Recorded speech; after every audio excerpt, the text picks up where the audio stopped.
Okay, welcome back everyone. I see you're ready for some more Entra ID goodness. Yeah? Yeah. Perfect, perfect. So last year we already heard about some potential conditional access bypasses based on FOCI and scopes. This time we will do a deep dive on nested app authentication and how this can be used for conditional access bypasses. So please welcome Junsheng and Shangdi.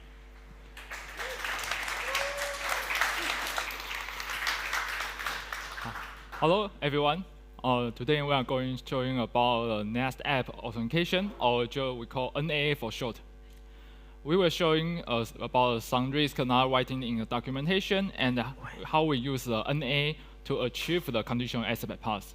Today we have a speaker. I'm Sandy Zhang, and this is Junsheng. So I will introduce Junsheng first. Hello. Hi everyone, I'm Junsheng Shi, a cybersecurity researcher at SiteCraft. My research focuses on cloud security, Windows authentication, and AI security automation. Today, I hope this code can give you some useful idea and a few surprises. Next, I will hand it over to John. Okay, I'm Sandy Zhang, so my friend call me John. I'm his leader of the research team, and also I have our own brand called Hackabina's John. And I speak at several conferences, and it is my sole time to attend Troopers. Troopers is my favorite one's conference. Yeah. Okay, let's start our talk. So before we start our talk, there's 2 days ago, it's kind of amazing waiting, yeah, because 2 days ago, there's a NAA conditional bypass article written by Thomas Bourne. And it's talking about how to use NAA bypass conditional access. Sounds very similar, right? Just like today's talk. And also, 2 days ago, Dirk Yang has also published about the resource exclusion by conditional access bypass. So it's kind of, for me, yeah, I am just on the airplane, so, wow. Almost, it's kind of 2 articles cover the 50% of our today's topic. Yeah, so it kind of maybe sweaty, but it's still something new. Yeah. So here is our agenda. Just where I will do a quick background and introduce what is the nested app and how to do the nested app authentication. And Junsheng will introduce the undocumented risk and the conditional access bypass. So last year, right here at the Troopers, there's awesome research presented by Fabian and Dirk Yang. And is how to find conditional access bypass in very, very structured way. So if you are interested in how trying to finding the conditional access bypass, you can check on the last year research and also today's talk. So based on the summary of the last year research, there are a few basic ideas I want to let you know first. The first one is some authentication mechanism in Entra ID, which may be used by the system design, can lead the conditional access bypass. So let me take an example. There's an app called Microsoft Office 365 Manager. By the system design, this app already coming from the conditional access bypass. Through this app, you can directly get a resource called Microsoft Intune check-in resource and the user impersonation scope without doing the MFA or device verification. But it's very kind of a low by system design and then kind of a very low sensitive scope and the resource. So based on the last year research, a lot of the bypass mechanism already patched by the Microsoft. So what's left today, the most of the scope that Microsoft owns is only the non-sensitive scope you can bypass the conditional access policy. Okay, finish the last year research, quick recap, and let me recap about some, because not everyone know a lot about the Entra ID, so let me introduce about some basic knowledge. So there's basically in the Entra ID world, the authentication just like the process of a token exchange. So there's a 2 approach here. First one is basic approach. So basic approach means using your credential, your account and password, request a refresh token for the certain client app, and use this refresh token exchange to access token to access the resource and the scope you want, like a Microsoft Graph, OneDrive, SharePoint, something like this. But some scope or the resource, you cannot directly get the some specific resource or scope. So there's another approach. You use your credential and use your credential to get a PRT first. Later on, the Dr. HOAD will introduce what is the PRT and how to use TPM protect. And use a PRT to exchange to a refresh token. Then also you can exchange to the access resource and scope you want to access. So it's a basic token exchange 1.1. And another concern is if you have the refresh token, actually there's a kind of the abuse mechanism. You can try it. Is a FOCI, Family Client Token Exchange. On the Microsoft Entra ID backend, Microsoft tags a certain app as belonging the same family. So if you have a refresh token for the client A, in this diagram is Outlook Mobile, and you can use Outlook Mobile refresh token to exchange to another app without doing the authentication. So you can exchange the refresh token to the client B, like a OneDrive RAS. So with a FOCI, you can a resource you original you cannot reach it suddenly becomes you can access it. So it's kind of a situation you can use a FOCI to expand your scope, and it's very hard to tracking. And also is another similar concept related to the FOCI is called BroCI, or we call NAA. Yeah, it's a lot of different name. It's the same idea as FOCI, just a same recipe, new bottle. So with the FOCI, the client are on the same family. And with the NAA, the client is under the same broker. They can exchange to each other. So under the hood, the parameter is kind of different between the exchange process, but their goal is the same for the better user experience.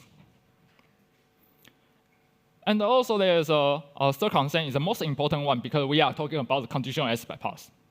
So you might think, oh no, okay, we know the FOCI and the NAA or BroCI. So I just find the high value or the target I want, the scope and the resource. So I can use the refresh token to swap it, to exchange it, and the conditional access will even notice. But actually, no.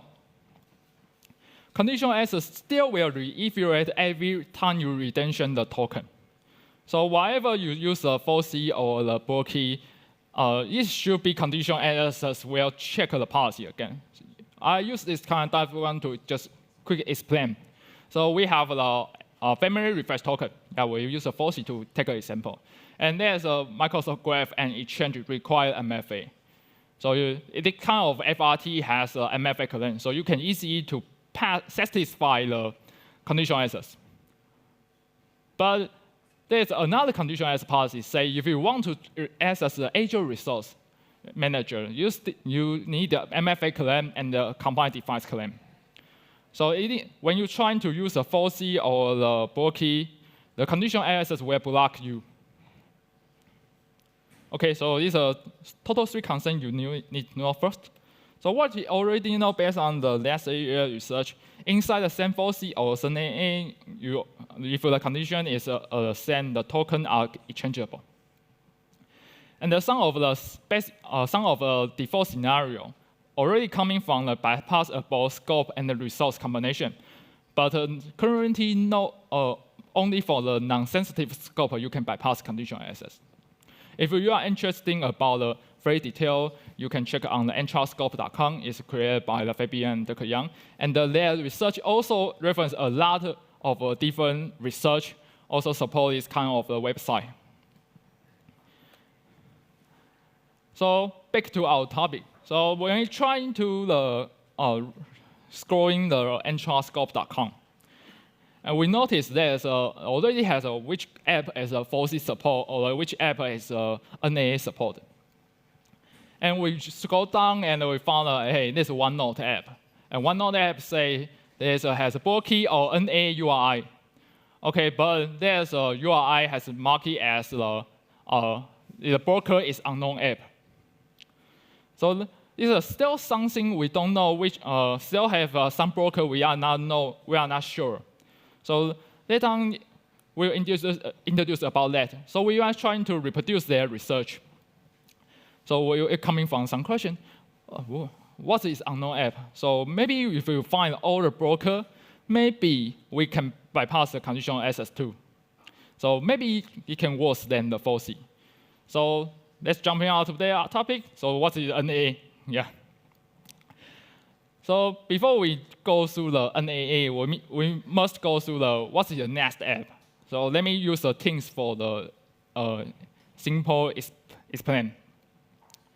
Sometimes in things, you might use not more function more than the chat or online meeting. For example, you can take a note or read the OneDrive file or arrange the meeting, use your calendar. So in the Nest app example, Microsoft is the broker. And inside the broker is a lot of different kind of Nest app, like a team channel calendar. Actually, Microsoft Teams include a lot of different kind of Nest app. For example, you have the SharePoint, Copilot, or third-party app, Canvas. All of them are the Nest app in the Teams. So now we know what is a Nest app. So what's the Nest app authentication, NAA? In short, it's just a new authentication protocol. It's building for the app for live inside another app. Like the things include OneDrive or the Outlook or Power BI. The whole point is kind of a design for this kind of authentication protocol. It's just for the better user experience. The user system and the user don't need to sign in again. But even you don't need to sign in, you still need to click a lot of consent. So Microsoft trying to improve the better user experience, like FOCI. So they help you pre-consent, pre-authorize a lot of first-party app. Yeah, so you don't need to, when you open the things and the things inside the OneDrive, you don't need to click the accept button. Yeah, so it's kind of for better user experience for you when try to use things or other broker. And let me go through the real in the Microsoft design. By their document, they already mentioned how do you implement the Nest app and how is actually the authentication workflow look like. So let me introduce. So just back to this Teams view. So Teams is a broker. And the Team Channel Calendar OneDrive is a Nest app. Inside the Nest app, actually, if you just use any analyze to analyze it, the Nest app just the iframe. So which means the Nest app is iframe. So the things is Yahoo! It's me, WebBuoy. Yeah, WebView. So actually most of the modern of the Microsoft desktop app is just a WebView. So so the things is broker, and inside that is a lot of a WebView inside a lot of iframe page. So total, the NAA authentication workflow just like this one. So when you things open the NAA Nest app, and this iframe page will send a request to the things. And things will use their things refresh token to asking the entry ID, say, hey, I need to use this refresh token to request the Nest app access token. And then entry ID will response the asset token to the things. Then things will pass through the asset token to the Nest app. So now I will transfer to Junsen to introduce about the undocumented risk. Okay, thank you, John. After John's talk, we now understand the NAA flow and the pre-authorization logic behind it. NAA means Nest App Authentication. It's a normal use case. A Nest App maybe need to access Microsoft 365 resource. For example, it can read or update file, messages, or other data. But it's a really whole story. Okay, let me say it again. During our test, we noticed that OneNote enables access Azure Resource Manager, also called ARM. This is so surprising. OneNote is a noting app, but based on NetApp authentication, OneNote enables access to Azure Resource Manager. Maybe some people don't know what's the Azure Resource Manager. So let me explain it and what's the Azure Resource Manager and why is it matter. Okay, you can see the picture. Azure Resource Manager is a core control plane of an Azure service. It's not just one service. It's a management layer used to create, update, and control Azure service and any resource. For example, Azure resource can measure the data storage account, web application, virtual machine, and service management. Or have many for any Azure resource or Azure cloud service. So the question is very direct. Why should noting app need access to the Azure control plane? So we image a use case for OneNote access ARM. Maybe someone at Microsoft use the OneNote maintain itself the DevOps script. First, write a Terraform, OneNote read a script, and then finally, virtual machine, boom, virtual machine is created. But from a security point of view, this is still not general, it's not security. Let me explain. The reason is the matter of OAuth2 scope design. OAuth2 is an authorization framework. Its goal to let an app perform a limit action for a user without giving the app the user password. Okay. OAuth2 also create a security boundary. If a Node app only have a file read scope for OneDrive or Excel data, then even if that app is abused by attack and the expected risk should stay inside the OneDrive file reading, this attack should not automatically get the permission to write file, delete data, or control on real-life cloud service.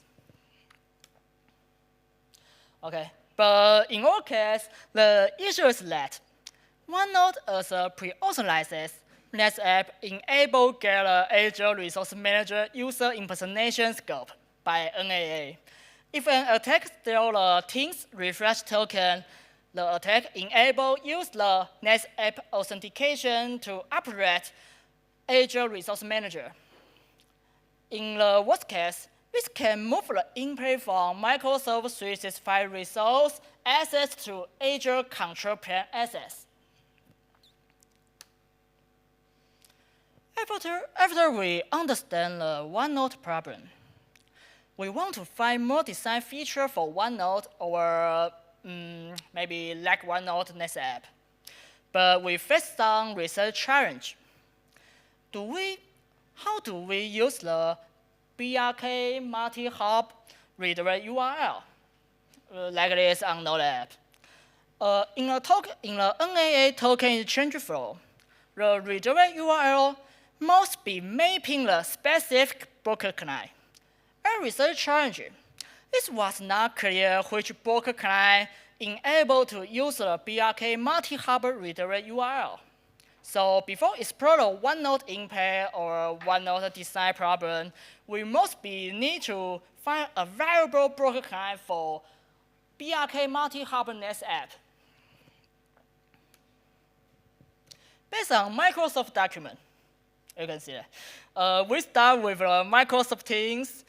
We use the Teams refresh token to test whether Teams enable act as a broker client for OneNote or other BRK multi-hop NetApp. the result confirm it.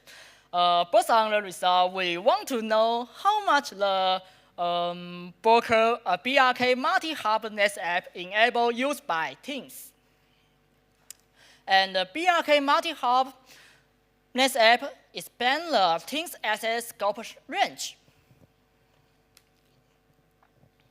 Finally, we can see a picture. Finally, we found a BRK multi-hub Nest app enable expand the 38 different resource access range for teams. This was not only limited to a low-sensitive resource, but also include a high-sensitive Azure resource.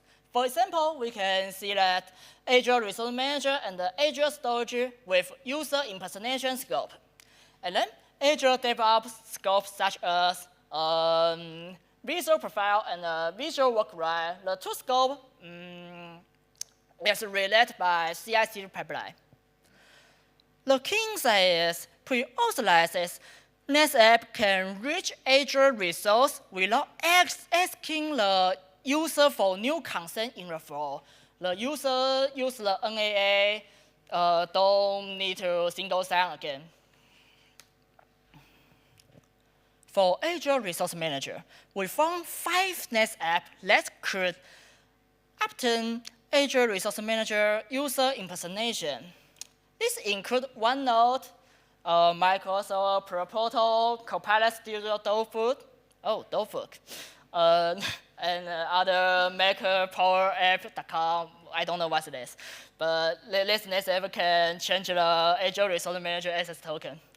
The key inside is simple, but the impact is large.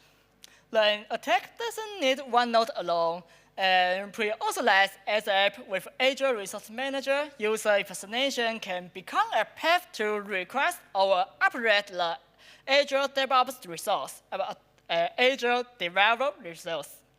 So the risk isn't just that all scope design is broken. The risk is that the pre-authorized Nest app and a variable broker client can produce the resource and the scope combination that are much more.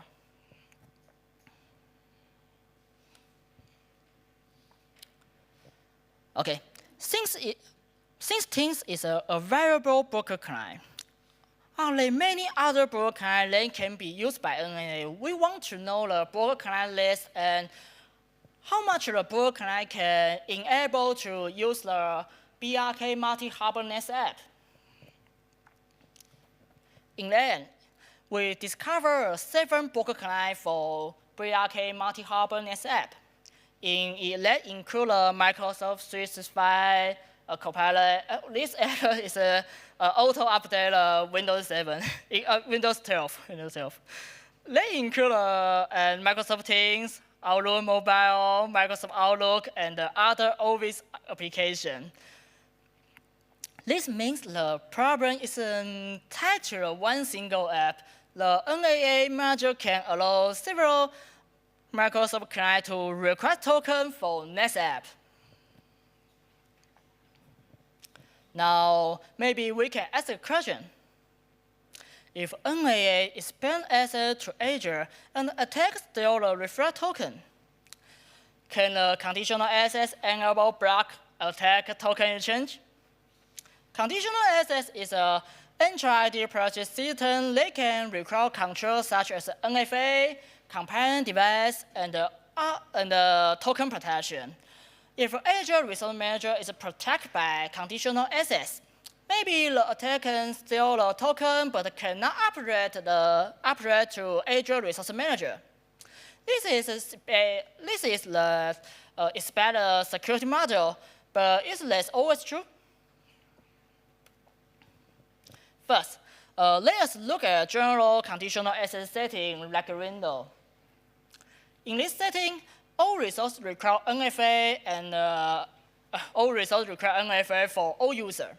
If the user have already compared the NFA to one client in the soon token family, the attack may steal the family referral token or FRT. With FOCI or NAA behavior, the one stolen FRT can be cross-relate client and a resource. Okay. And an attack may require asset token for Microsoft Graph, Exchange, SharePoint, Teams, OneDrive, or even Azure Resource Manager. The important point is an NFA claim inheritance between reflect token and the access token. Reflect token and the access token have an inheritance related. Now let's make a conditional access. Now let us make a conditional access structure. In this second setting, all resources still require NFA, but Azure Resource Manager has an extra requirement. The device must be compliant. This should be stronger, even if the stolen reflect token with NFA claim is also not enabled to operate Azure Resource Manager.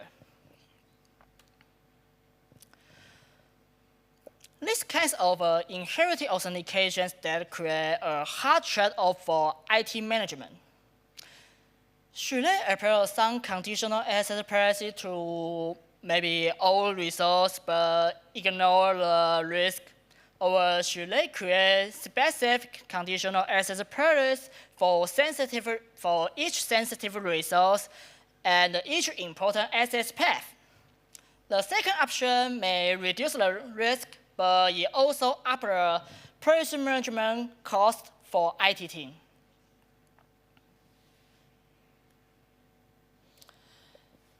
Another important problem is instant response. Another important question is an incident response issue. Is an NAA to Azure attack easy to checking? The answer is no, and not easy to check. The reason is log recall problem. Entry ID doesn't clearly recall the full relationship between broker client and the next client. After the attack success, defender may see the token active, but they may not clear to see how Teams, Outlook, and the Azure Resource Manager will connect in the same flow.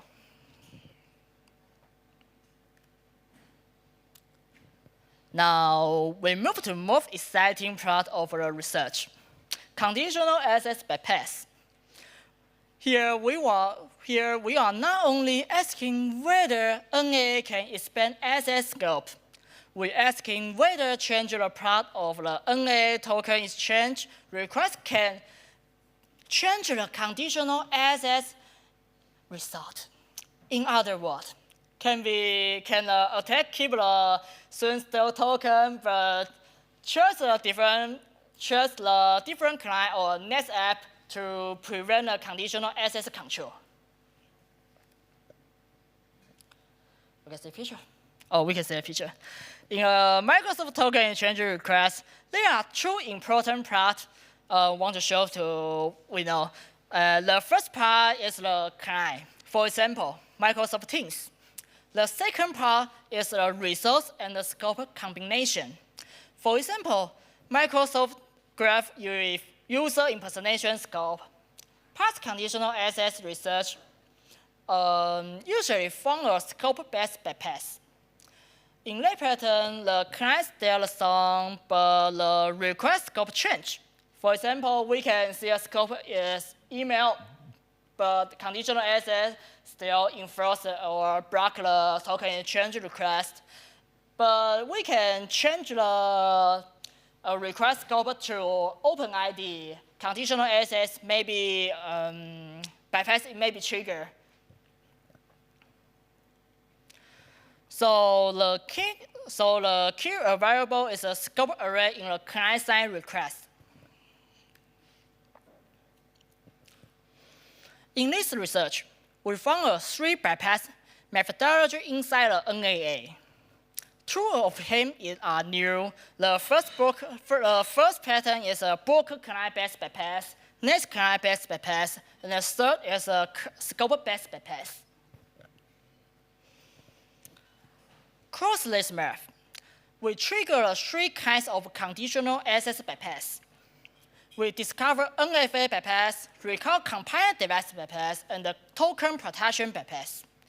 This means NAA can affect more than one conditional access control type.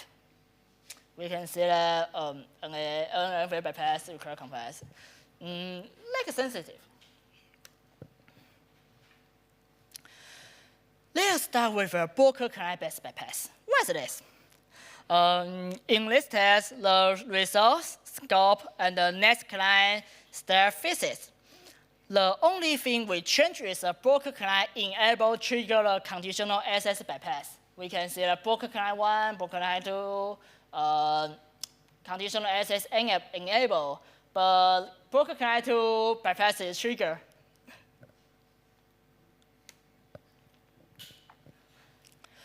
Next is a next client-based bypass. In this test, the resource scope broker client stay fixed. The only thing we change is the next client enable trigger conditional access bypass. We can see the next client 2, next client 3, conditional access enable block request, and next client 1 a bypass is trigger. After we define the 3 methodologies, we look for pattern. We want to analyze the conditional access bypass have some pattern can give you someone. We want to know whether this bypass were random or whether allow the way conditional access pairs include and execute resource. The next slide shows the 2 important patterns. The first one is execute logic pattern, and the second one is the include logic pattern. The 2 logic patterns trigger in-parallel bypass. For the execute logic pattern, our conditional access pairs was configuration like this. We can see the all resource require NFA or all resource require compliant device, but OV365 was excluded from the process. The surprising result was the NFA bypass and the compliant device bypass had some reachable resource and the scope. Yeah, this is some scope. This is important because NFA and the compliant device were different CA client. NFA prefer user interact. A compliant device prefer device state. But the bypass in-pay wasn't. So our assumption is that in-pay may depend more on the conditional access execute configuration on the specific client required by the token. In simple word, the include and the execute logic may be more important than whether the policy asks for NFA or device compliance. In the execute logic bypass, impact, the attack could reach 5 sensitive resource and 112 resource scope combination. So important example were Microsoft Graph scope. We can see a picture. For example, attack trigger bypass can get an application rewrite, can affect application object. For NHID, directory read can explore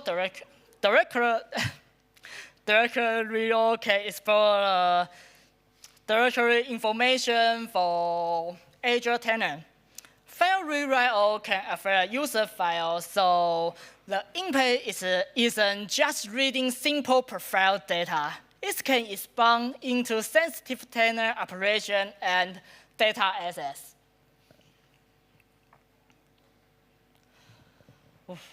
One important detail is this. Things itself could not get this scope in the normal path, but through the NAA bypass flow, the attack could reach Microsoft's Graph scope they are normally available to teams. So this is not only a conditional access bypass, it's also a conditional access expand bypass. It's also the attack starts from the things refer token, then use NAA and the execute price logic is reach a broader set sensitive scope. Okay, let me see the include logic pattern bypass. The second pattern is the include logic pattern. In this test, the conditional access person director includes 3 resources and require token protection of them. But with NAA, we found a token protection bypass include logic. We can see this. The bypass allows close to 21 resource and 283 resource scope combination. The results show the include logic can also be affect not only execute logic affect the conditional access bypass.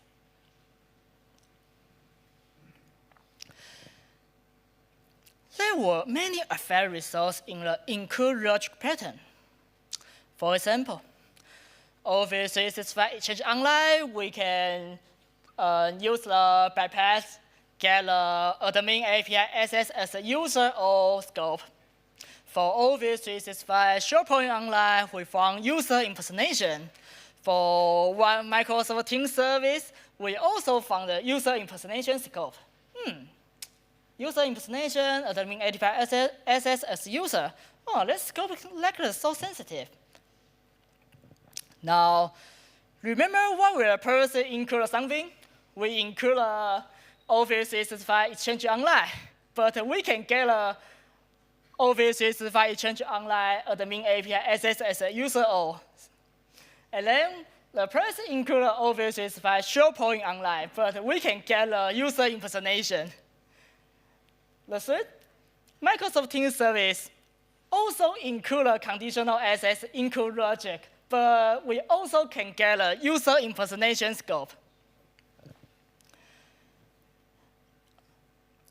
In all test cases, this means the entry ID protection for a both app include logic is not working.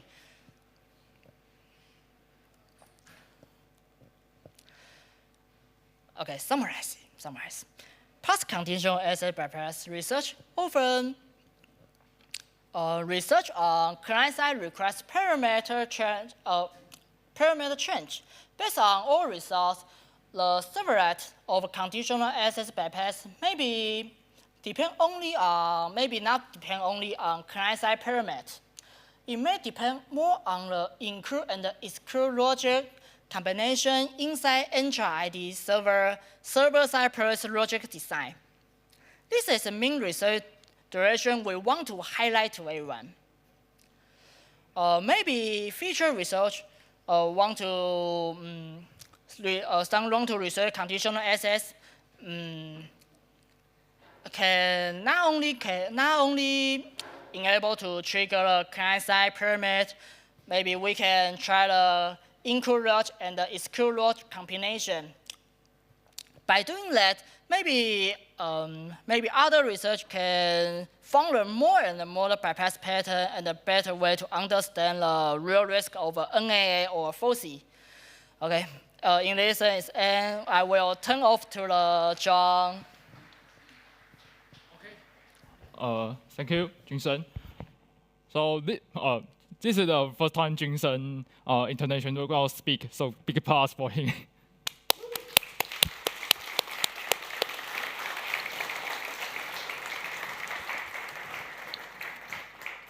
So back to me. So let me just do a recap, and you can take some picture of the slide. You can bring it home to your company or your manager. So first one is what the NAA release is by design by the Microsoft as just for the user experience. So just like a FOCI under the same broker, you can exchange with each other, and also and already have you pre-authorized some app. And the most important part of our talk today is not just in the previous most of our article you might be in a broker is Azure Portal, and maybe it has things, but then now it is more than we also discovered 7 different kind of broker. So this means previously we only Junshan has mentioned when trying to do detection, in previously you would have some maybe Sentinel rule to detect about the FOCI. But then now, because there are more broker we found, so maybe you also need to might notice the NA abuse method when you're trying to do a Sentinel detection. And also there's a key concern is about you might think this has a conditional access protect. So you use what if you're trying to log in with a normal user behavior and it has been required MFA or command defined. But it turns out when the threat actor or the rating trying to attack your entry tenant, they might use the NA connection to bypass the conditional access. We have mentioned the exclude logic and include logic. It sounds like a very non-common practice, but who knows? Because Microsoft in this year blog has mentioned average tenant has 83 conditional access policy. It's very huge. So we don't know what a normal company will configure their conditional access. So here is the 3 takeaway. The first one is NA is that a lot of pre-authorized app, and then you can cyber to each other, and you can access the ARM file DevOps. And now we have discovered more NA broker. And second is when the token exchange is carry the MFA claim, just like a FOCI or the BroCI will inherit the device claim and the MFA claim. So the impact is just like a FOCI. And this simple lesson here is if you feel your refresh token has been stopped, just assume the next app or the other family token impact scope already open. And the third is the conditional access is very complicated for if you are IT team or defender side. Just a quick tip: always use the include logic, like the include all. Don't exclude the app grouping. Like today we have sharing about Office 365, right? Office 365 include a lot of different kind of app. So sometimes you can use by the NA mechanism to bypass the conditional access. So just don't casually exclude the app, especially the app grouping. And also the same as the include logic. So you always use the include all logic to protect your resource as a baseline. And here is our talk, and thank you for having us.